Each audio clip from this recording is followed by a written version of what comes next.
Good morning. Welcome back to my channel. This is Bookeemonsters. My name is PK. It is Thursday, December 21st. Happy winter solstice. This is officially the shortest day of the year, longest night, but days will be getting longer. So people should be happy. I personally like when it's dark earlier, but that's just me. I'm weird. I'm also a morning person, which makes me weird. Hi, Mary. Good morning. Happy Thursday. Hope everyone is doing great. Cold here in Virginia, around 19. Wow, that is cold there, but sunny and supposed to warm up, so nice day ahead. Yep, we have that. It's usually here now, normally in Montana in December, there's snow and winter, but it's been very mild. Billings is kind of the banana belt of Montana, so it usually does not get hit as hard as other parts of the state, but it is very, very mild right now. But it does start out cold. It's either in the 20s or 30s in the morning, so you do have to wear a parka. And then it's getting up into the 40s and even to the 50s. Today, I think it's supposed to be mid 50s, so I'm not complaining. I don't like to drive in snow and ice, so I like it.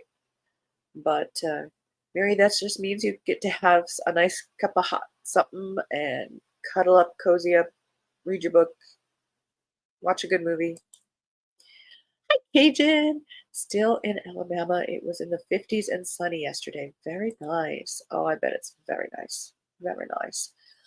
So, administratively, we do have sprints tonight. It is at 6:05 Mountain Time, 8:05 Eastern. Bring your own book. Sorry, a noise. Bring your own book, work on a project. Hi, Annalise. If you just want to close your eyes and just relax from the day, that is perfectly okay too. This is time carved out for you tonight for 2.5 hours. Hi, Kate and Annalise. Great to see you guys here this morning. Oh, good man. I've been thinking about you and Emily on sprints. That is great news. All right. Well, it is Thursday, so we are looking at science fiction and fantasy. Again, slim pickings because it's nearly the holiday. Cajun, I'm cuddled up and drinking hot coffee down here in the South. I like the house to be a little bit cooler so I can cozy up, and my stepmother likes a cooler house too. Yes. This is, the sweater, sweatshirts. Get out your blankets. I like it. Yes. Glad you are feeling better. Let me get rid of this banner. I'm gonna be. I started a new Afghan. The yarn for the receptionist's birthday Afghan showed up. So quick peek. It is her favorite color is teal, and so this is a retro velvet.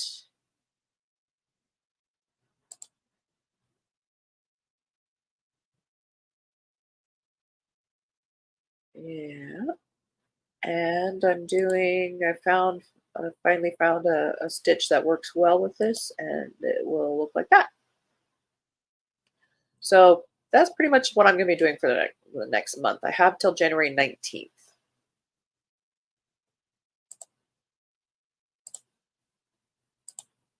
So that's what I'm going to be doing tonight. All right.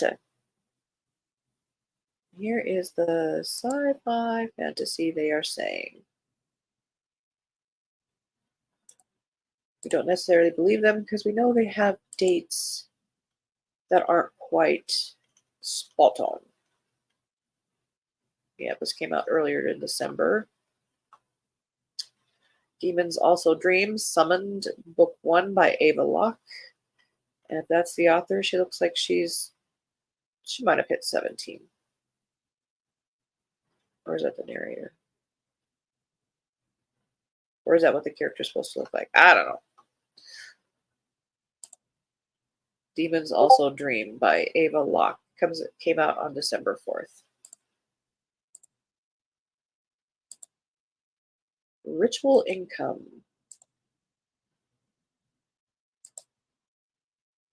Have you noticed there's no Christmas? I mean, there's a lot of Christmas mysteries, murder, but there's no Christmas fantasy or sci-fi. Interesting. Let's see. When did this one come out? October.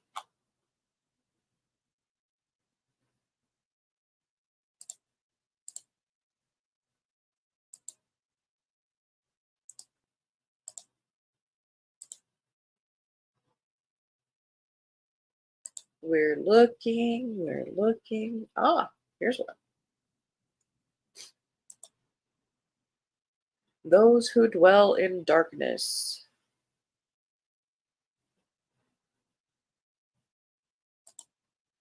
Let's get caught up here. And I saw your video over at Sue's Boutiques. I loved it.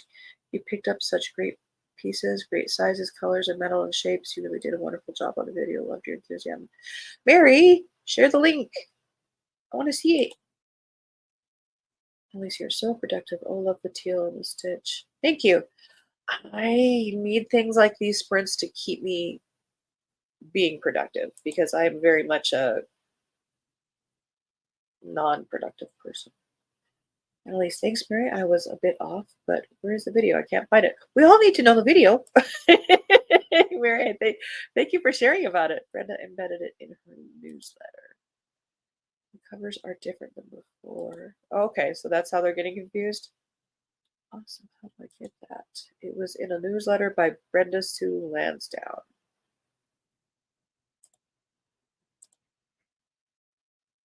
We got time.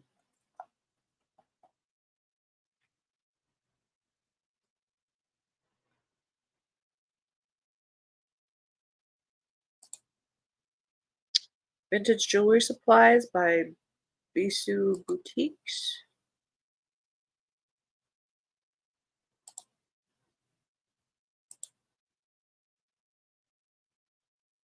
So we would have to sign up for the newsletter, do you think? Where do you sign up for the newsletter?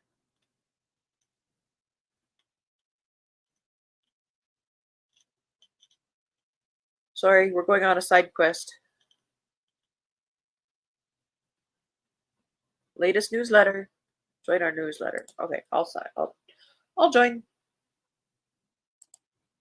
You guys don't need to see my info here.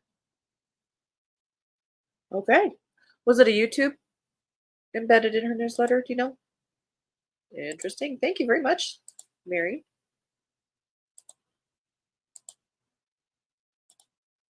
Have a link. Okay. Brenda Sue owns Bisou's Boutiques, which is a great jewelry supply site. She's a very talented lady. Yes. Okay. Awesome. Awesome. Yes. All right.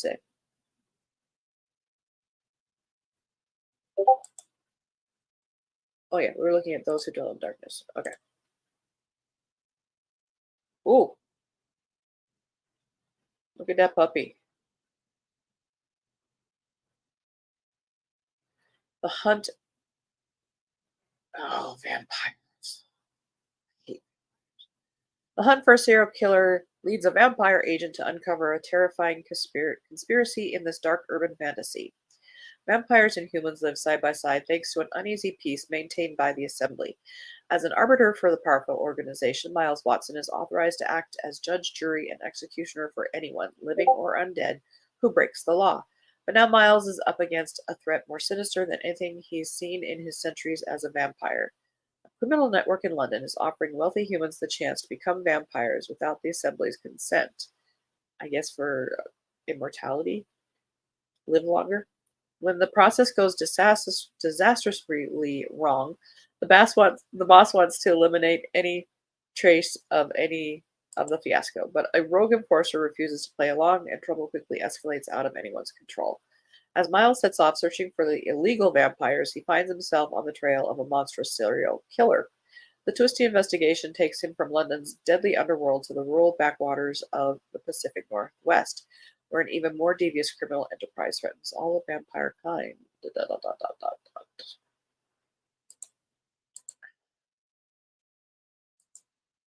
Vampires are a automatic no for me. That's just me. There are people who, and there's lots out there for them. That is a serious dog. That dog needs some cuddles. All right.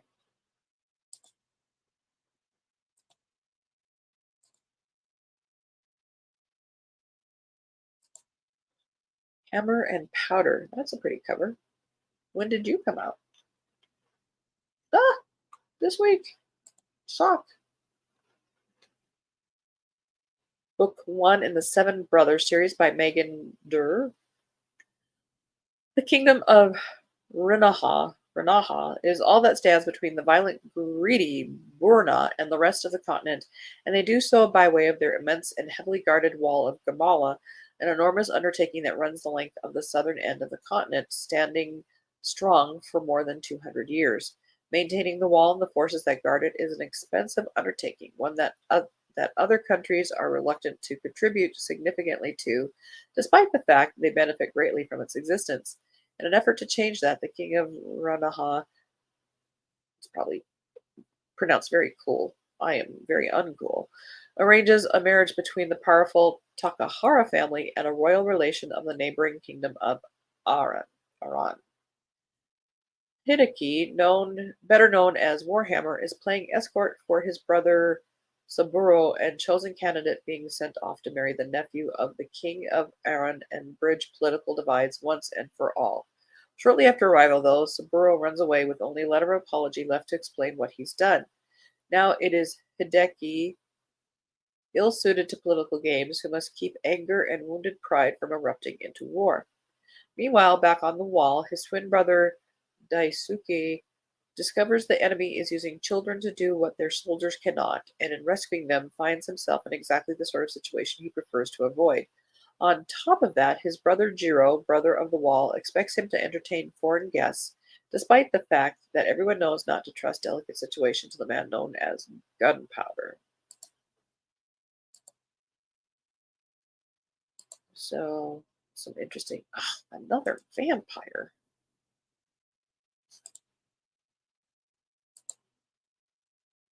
Well, I don't need to be tempted by new books anyway. I have plenty.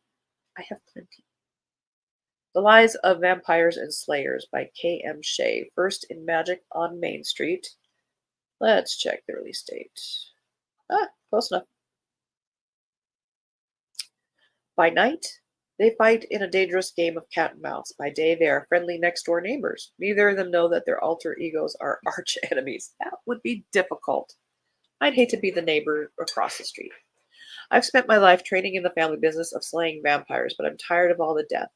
I want to prove we slayers can help society, not just break it. I start my new life by joining the Magiford Supernatural Task Force, which exists to protect humans and supernaturals from harmful magic. There's just one problem. All of my teammates who work the night shift with me are scared of me since slayers are the assassins of the supernatural world. Worse yet, even though I'm doing my best at pretending to be a human during the day, a necessity as a lone slayer can quickly become a dead slayer, I've utterly failed to win over any of the humans in my apartment complex since I have the charisma of an overdue investigation report. That changes when a handsome vampire moves in next door. Connor may not be willing to try any of my failed attempts at baking, but he's charming and not afraid of me. Plus, he's the first friend I've who has the time to hang out with me after work. Things are looking up, or they would be, except a mysterious and extremely powerful vampire has declared downtown his nightly hunting ground. I'm the only one on my team who can match him in a fight, something he finds endlessly entertaining. That isn't a good sign for my general life expectancy. My greatest goal might be to win over my squad, but if this vampire doesn't back off, I might not live long enough to achieve it. Quirky, romancy.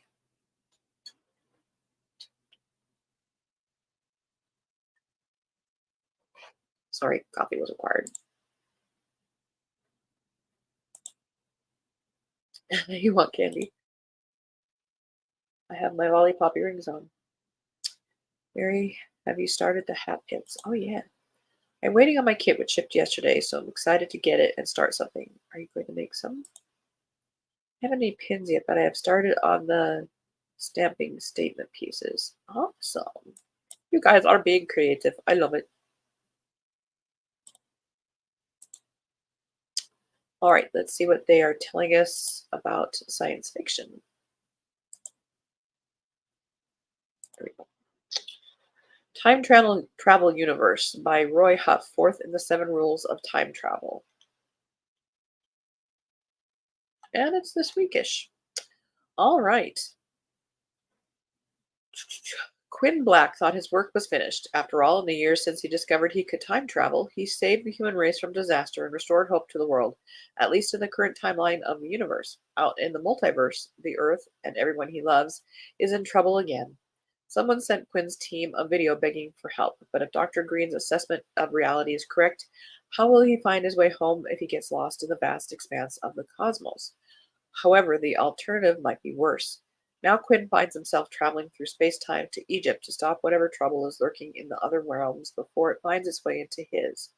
But what he finds is an enemy more dangerous than anything he imagined. Some entity is annihilating civilizations, and unless Quinn can stop them, his is next. Sounds kind of young adultish. Compilation.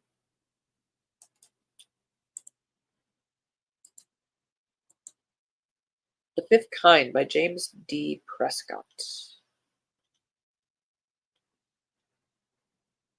Yep. Ooh, those are pretty pictures. The hunt for the most powerful force in the universe has just begun.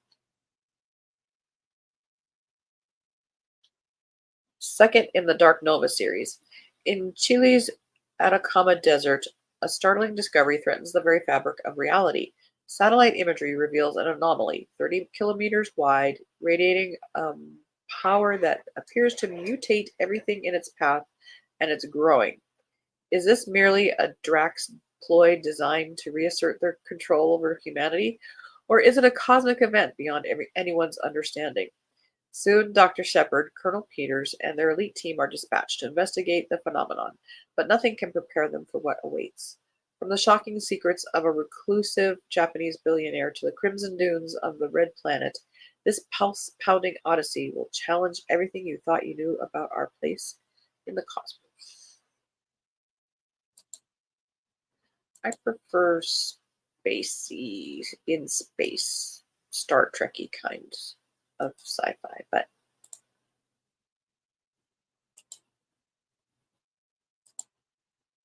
The Artifact by Peter Codron. Codron. Yeah, close enough. I don't know what I feel about that cover. The Artifact, First Contact. 26 books! 500 miles from the Mediterranean, deep in the interior of Libya, lost in the heart of the Sahara itself, lies an oasis trapped in the past. With no surface water, Harat Zawaya barely supports any life at all. The scorching wind howls across the desert, driving the sand and threatening to bury the village.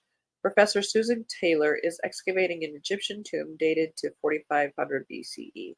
She uncovers the mummified remains of a wealthy family that died on the trade route, revealing insights into a lost culture. But it's the talisman watching over the grave that causes her heart to race. Red eyes glow from the back of the cave. ...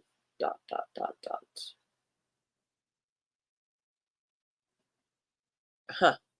Okay.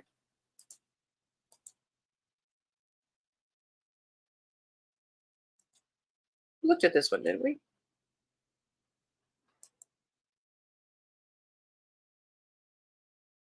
Like Thunder by Nnedi Okorafor. We didn't. Book 2 in the Desert Magician's Duology. Niger, West Africa, 2077. I am the desert magician. I bring water where there is none. This book begins with, I'm not going to try it, I apologize, slowly losing his mind. Yes, that boy who can bring rain just by thinking about it is having some issues. Years ago, he went on an epic journey to save Earth from the Shadow Speaker girl, who became his best friend. When it was all over, they went their separate ways, but now he's learned their quest never really ended at all. So, more powerful than ever, he reunites with her. He records this story as an audio file, hoping it will help him keep his sanity or at least give him something to leave behind. Smart kid, but it won't work, or will it? I can tell you this, it won't be like before. Our Rainmaker and Shadow Speaker have changed, and after this, nothing will ever be the same again. Okay.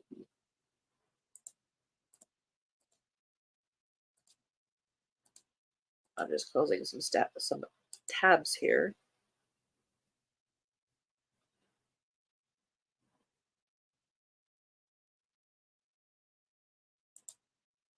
There you go. Mary, please post some of your pieces on Facebook if you could. I would love to see them. Your idea of Norse jewelry was interesting to me too. Love the calla lily stamping as well. Probably one of my most favorite pieces. Awesome. Yes, me too with the lilies. I need some more stone beads and stuff, but you'll be the first to see. Oh, cool.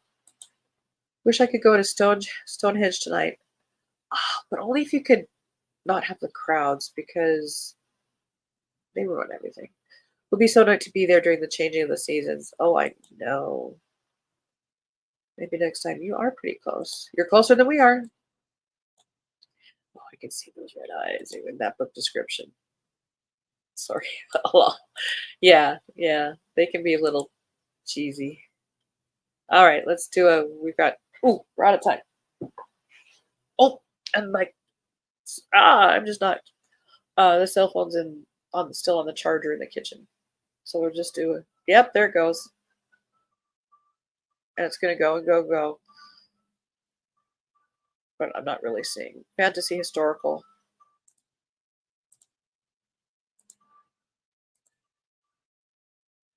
Let's double check this date.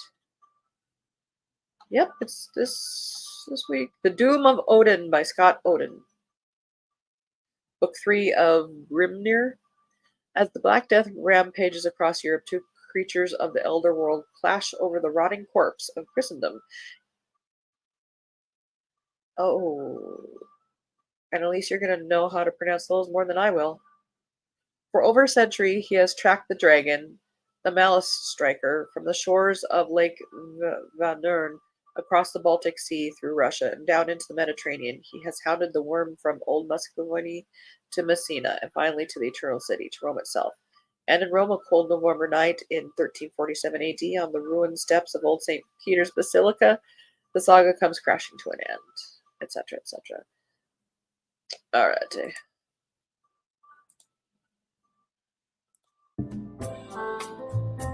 Well, I hope you guys have a good Thursday. Had fun. Good. Hope to see you all at Rosanna's later, and I hope everyone has a wonderful day. Stay warm and eat something delicious. Yes, everybody, stay warm, stay well. Sprints tonight, 6:05 Mountain Time, 8:05 Eastern. And the next sprints will be on Saturday afternoon. Katie says, hope everyone has a great day. Yes, you too. Happy winter solstice.